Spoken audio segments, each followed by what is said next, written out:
नमस्कार मित्रों, मैं आपका मित्र दीपक तनेजा आप सभी का स्वागत करता हूँ। मित्रों, आज हम बात करने वाले हैं सेकंड हाउस में केतु ग्रह जब सिंह राशि में ट्रांजिट करते हैं तो उसका असर हमारे जीवन पे क्या पड़ता है। यानी हम बात कर रहे हैं आज कर्क लगन वालों की। कर्क लगन वालों के लिए मैं पहले भी बता चुका हूँ कि बहुत इनोसेंट, इमोशनल और अपने घर और परिवार और संबंधियों से बहुत अटैच्ड होते हैं, घर की चीज़ों से भी बहुत अटैच्ड होते हैं, बहुत भावना में बहकर काम करने वाले व्यक्ति होते हैं। थोड़ा शॉर्ट हाइट रहती है, बहुत ज़्यादा ऊंचा कद नहीं होता, वेल बिल्ड होती है, थोड़ा सा भरा शरीर रहता है, गोल गोल चेहरा रहता है, बहुत अच्छे इंसान रहते हैं नॉर्मली। अब ये केतु महाराज जब सेकंड हाउस में ट्रांजिट करके आए हैं, यानी कि आपके जन्म के बाद उन्होंने कई राशियाँ, कई भाव उन्होंने देख लिए हैं, तो बहुत कुछ आपके जीवन में उतार चढ़ाव और परिवर्तन जो अब आप अनुभव कर रहे हो, वो इस ट्रांजिट में पिछले अनुभवों को लेकर वो आगे आपको ले जाएंगे।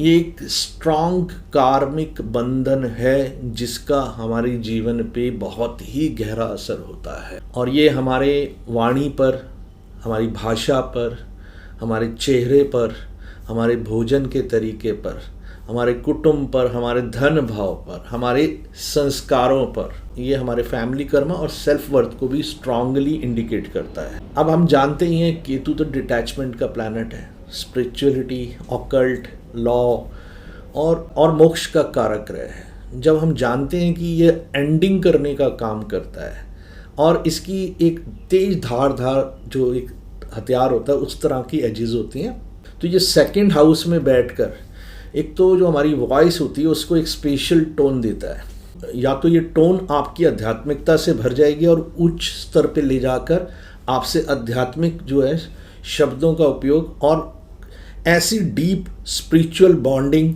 विद इन द फैमिली और complete detachment within the family हो जाएगा। आप में से बहुत सारे लोगों को इस समय में संभवतः ये भी पॉसिबल है कि कहीं ना कहीं उनका धन से जुड़ी हुई चीज़ें, भोजन का इरेगुलरिटीज़, ऐसी कई चीज़ें डेवलप हो जाएं। लियो जो एक साइन जो है राजा की राशि है और उसका लॉर्ड सूर्य हमारे सौरमंडल का राजा है, तो उस राजा की राशि जब द्वितीय भाव में हो और वहाँ का जो लॉर्ड है जिसे हम डिस्पोजिटर ऑफ हाउस कहते हैं, क्योंकि राहु केतु की एनर्जी को समझने के लिए हमें डिस्पोजिटर्स की स्ट्रेंथ जरूर देखने आनी चाहिए। अगर वो अच्छी स्थिति में बैठा है तो ये स्पिरिचुअली एनलाइटनमेंट देने का काम आपको बहुत करेगा।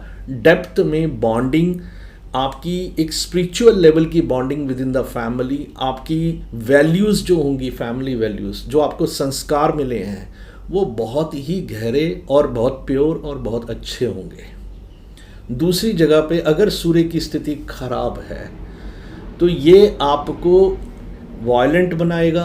कहीं पर भी एक सेकंड के अंदर अचानक एक बहुत तीखी, चुभने वाली और शार्प, काटने वाली भाषा का प्रयोग करने वाला बनाएगा। आप बहुत सारे लोगों से डिटैच हो जाएंगे। समाज में आपकी वाणी के कारण से आपके साथ दूरियां बनती चली जाएंगी।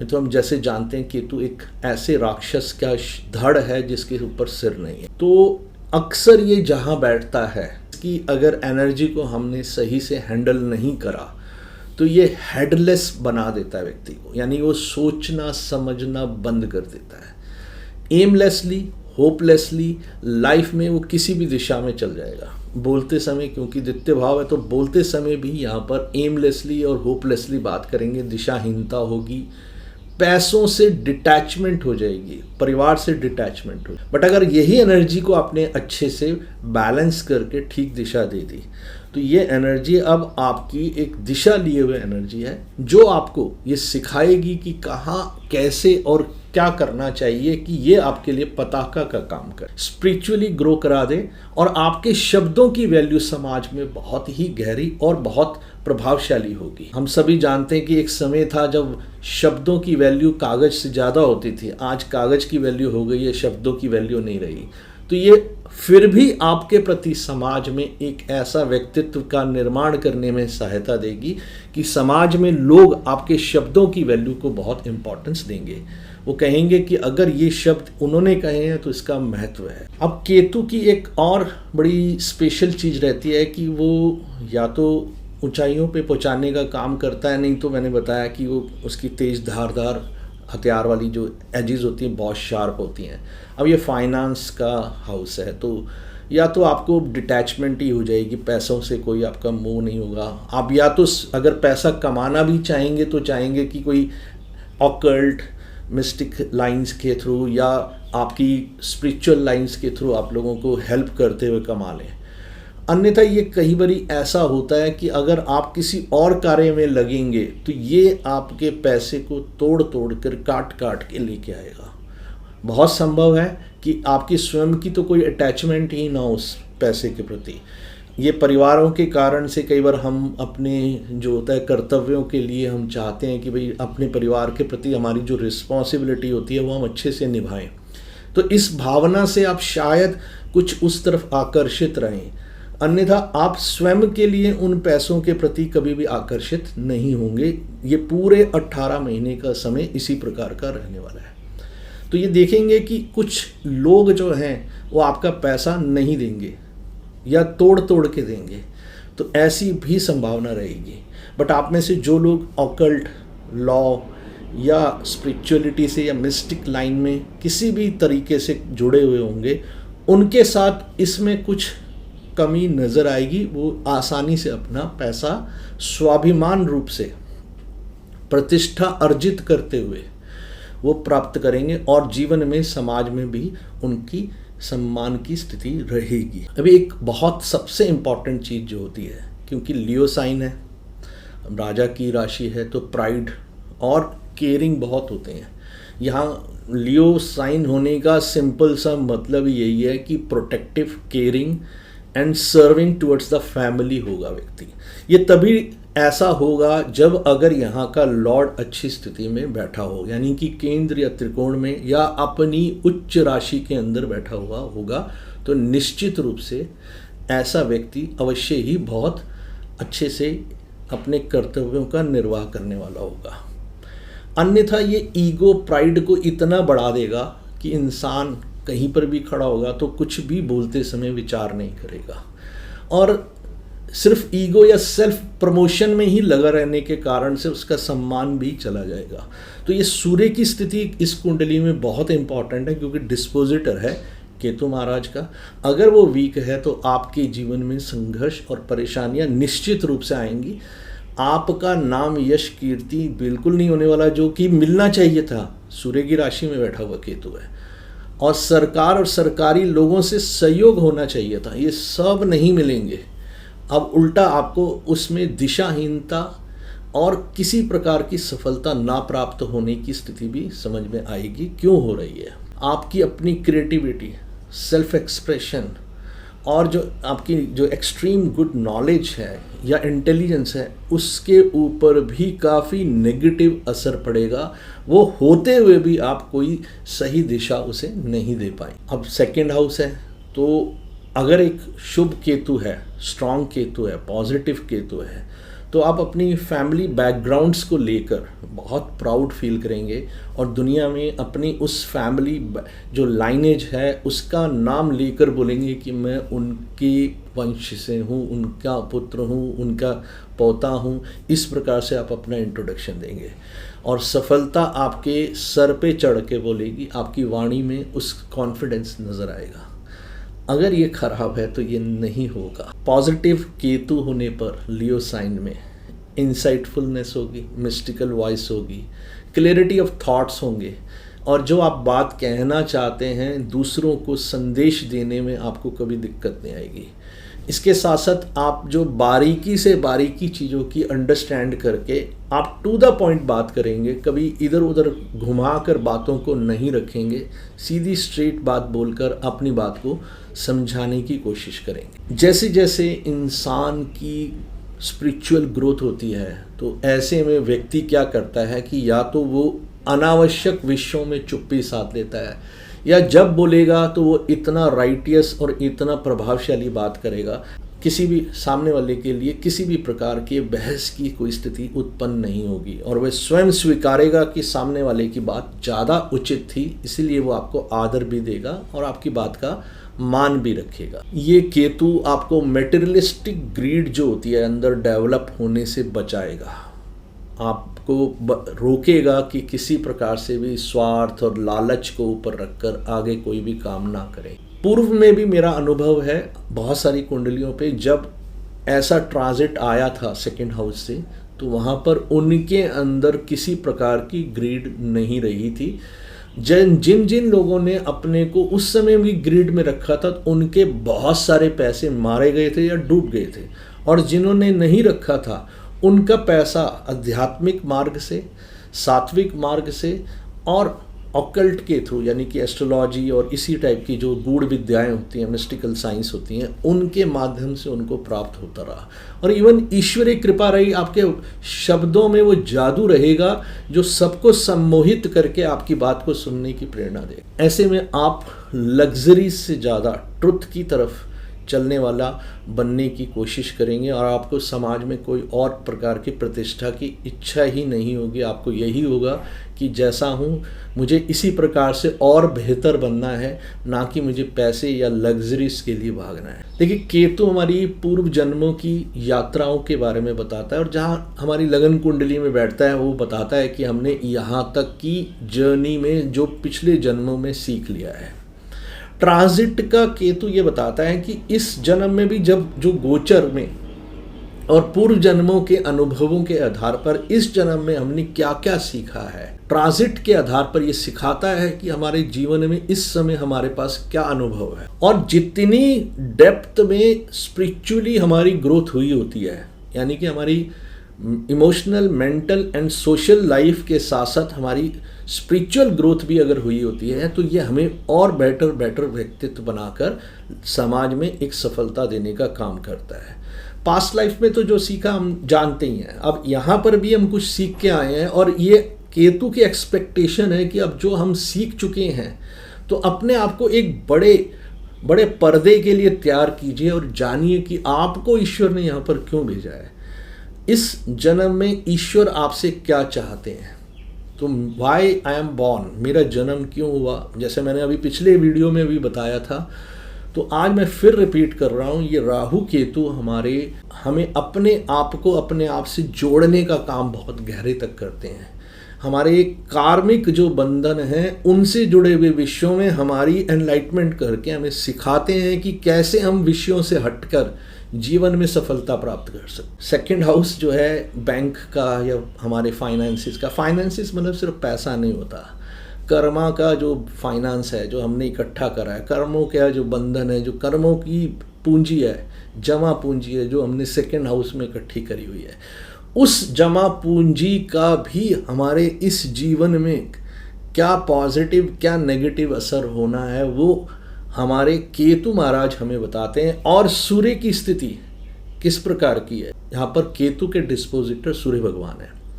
अगर लगन कुंडली में वो नीच राशि में है, छठे, आठवें, 12वें में बैठे हैं, या वो छठे, आठवें, 12वें के स्वामी के साथ बैठे हैं, तो भी वो हमारे लिए एक बड़ी ही विकट परिस्थिति को बता रहे हैं कि हमारा सूर्य वीक है और वो शुभ फल देने की स्थिति में नहीं है।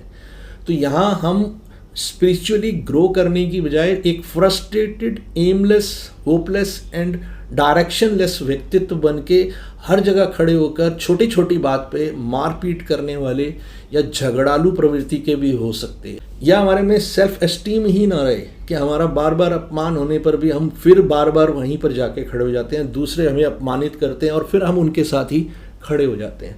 तो ऐसी लो सेल्फ एस्टीम वाला व्यक्तित्व भी बन जाता है।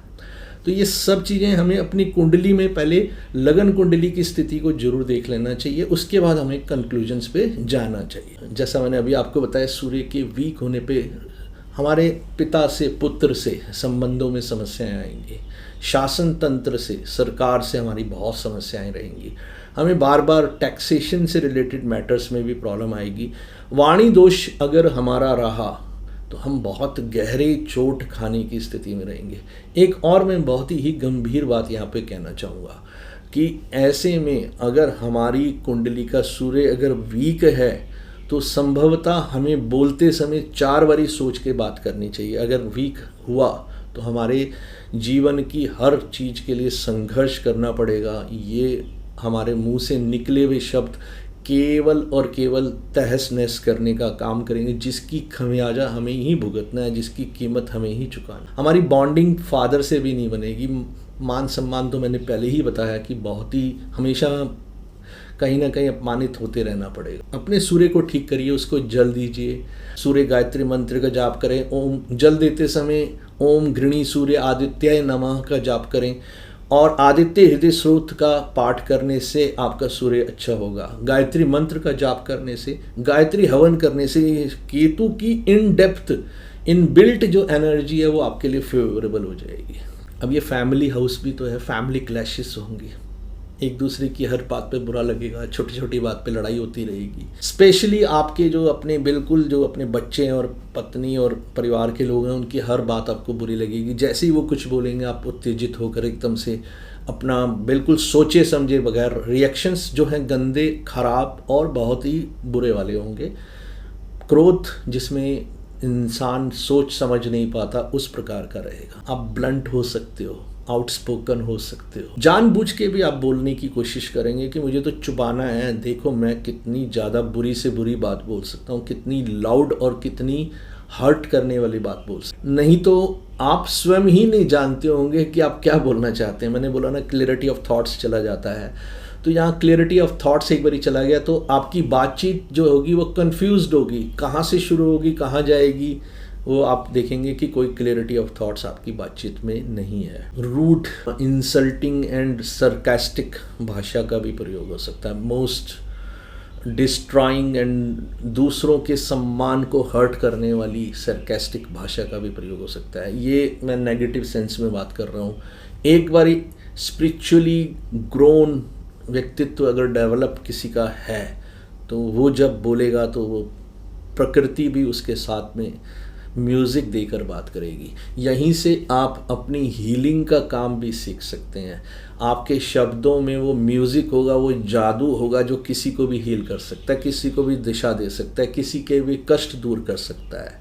एक सूर्य के अच्छी स्थिति होने पर यहाँ पर बहुत कुछ बदल जाएगा। और गुरु की दृष्टि संबंध बन जाने पर, नेटल चार्ट के गुरु की दृष्टि संबंध भी आपकी समस्त कष्ट को दूर कर सकता है। अगर आपकी कुंडली में नेटल गुरु और शुक्र दोनों वीक हैं तो पैसे की बहुत बड़ी कमी आपको नजर आएगी, क्योंकि ये दोनों धन के कारक हैं। इवन पत्नी से भी संबंध अच्छे नहीं होंगे, पति पत्नी के संबंधों में भी बहुत समस्या होगी। तो अपनी कुंडली में देख लीजिए, कहीं आपका गुरु और शुक्र भी तो नहीं कहीं वीक हैं, तो उनको भी साथ में थोड़ा सा ठीक करें। गुरु तो केवल राइटियस काम करने से ठीक हो जाता है। शुक्र हर प्रकार, शुक्र को ठीक करने के लिए केवल और केवल अपनी पत्नी, अपनी आसपास की सभी महिलाओं का आदर करें और धन का सम्मान करें, उसको उड़ाएं नहीं, दिखाएं नहीं। ये केतु चाहता भी यही है कि आप दिखावा ना करें, क्योंकि लियो में जब केतु आया तो ये उसको कोई भी चीज़ के लिए दिखावे की ज़रूरत नहीं है। वो पहचान के लिए नहीं चाहता कि मेरी पहचान बने, इस चीज़ के लिए नहीं कह रहा। तो वो धन है भी तो उसको दिखावे से दूर रखना चाहता है। शब्द है भी तो वो भी इस प्रकार के शब्दों में वो जादू जोड़ना चाहता है कि वो मंत्र बन के किसी के लिए काम करें, ना कि किसी को चुभने वाले तीर बन के आए। यहाँ पर मैं आपको बोलूँगा, ओम केतवे नमः का जाप करने से भी आपके बहुत सारे कष्ट दूर होंगे। मैंने पहले भी बताया कि राहु और केतु को खुश करने के लिए, उनके पॉजिटिव रिजल्ट्स लेने के लिए हमें डॉग फीडिंग करनी चाहिए, यानी स्ट्रीट डॉग की फीडिंग करने से बहुत लाभ होगा। आप अगर कोई अपाहिज, विशेष रूप से जिसमें वाणी दोष हो, जिनको दिखाई ना देता हो, यानी अंध महाविद्यालय वाले बच्चों को अगर जाकर कोई उनकी नीड की चीज़ें देते हैं तो ये बहुत अधिक आपको लाभ दे। आप किसी को ऐसे यंत्र लेकर देते हैं या ऐसी चीज़ें लेकर देते हैं जो उनके बोलने की क्षमता को बेहतर करती है, या स्पिरिचुअली ग्रोन करने में किसी की सहायता करते हैं, धर्म का मार्ग किसी को दिखाते हैं, उसका गाइडेंस करते हैं, उसको सही दिशा देकर साथ चलते हैं, तो भी आपको केतु के अच्छे और शुभ फल मिलने लगेंगे। वीक केतु आपको भोजन में भी इर्रेगुलर करती है। केतु आपको डिटैच करेगा। विभिन्न प्रकार के भोजनों के प्रति जो लोगों का मोह होता है कि आज ये खा लूँ, आज वो खा लूँ, ये दूर कर देगा। राहु होता है तो आप देखेंगे कि उन लोगों को हमेशा वैरायटी चाहिए और जो चीज़ आ जाए उसमें अच्छा नहीं होने पे उन्हें बुरे लगता है, ये क्या खिला रहे हो आप। तो राहु इस प्रकार के फल देता है और केतु चाहता है कि नहीं नहीं कुछ नहीं, जो भी है अच्छा है। गले के नीचे तो वैसे भी टेस्ट नहीं है, तो वो केतु आपको कहता है कि इस टेस्ट के लिए पीछे मत जाइए, जो मिल रहा है ईश्वर का प्रसाद है, उसको प्रसाद रूप में स्वीकार करें। सेकंड हाउस का केतु आपको स्पिरिचुअली ग्रो होने में हेल्प करता है और स्पिरिचुअल ग्रोथ के कारण से जो एक सेटिस्फेक्शन जो मनुष्य के जीवन में आता है वो उसको स्पिरिचुअली और बेहतर करने में हेल्प करता है। समाज के लिए एक सेकंड हाउस का केतु म्यूजिक थेरेपी से भी बहुत हेल्प करता है। आपके द्वारा बोले गए शब्द किसी को भी हीलिंग का काम करेंगे। अचानक भी कोई चीज़ बोल दोगे तो वो इंट्यूटिव ताकत के दम पे आप उसको वो दवाई बता दोगे जिसके करने से उसकी समस्या का समाधान हो जाएगा। आप स्वयं भी हैरान हो जाएंगे कि इसके बारे में तो मुझे पहले कुछ भी नहीं पता था, या मैं कैसे बोल पाया। तो ऐसे फ्लैशेस भी होते हैं। अगर आपकी कुंडली के अन्य ग्रहों की स्थिति बहुत अच्छी है तो ये आपको हेल्प करेगा टू ग्रो ऑन। गाय की सेवा करने से, विशेष रूप से हरा चारा बुधवार को खिलाएं, गुरुवार को कुछ पीली वस्तुएं गाय को खिलाएं और शुक्रवार को भी कुछ भी खिलाएं। अगर आप गाय की सेवा इन 3 दिन में करते हैं, आपके जीवन में कभी भी किसी प्रकार का कष्ट नहीं आएगा। समस्त देवी देवताओं का निवास गाय में है। उसके जो पैर की खोर होती है, जहाँ से वो जब चलती है, तो उस मिट्टी को उठा के माथे पे लगाएं। केसर को माथे पे लगाएं और नाभि पे लगाएं, तो भी केतु से होने वाले नेगेटिव असर आपकी लाइफ में नहीं आएंगे। मित्रों, आज के लिए बस इतना ही। मिलते हैं नए विषय के साथ। नमस्कार, धन्यवाद।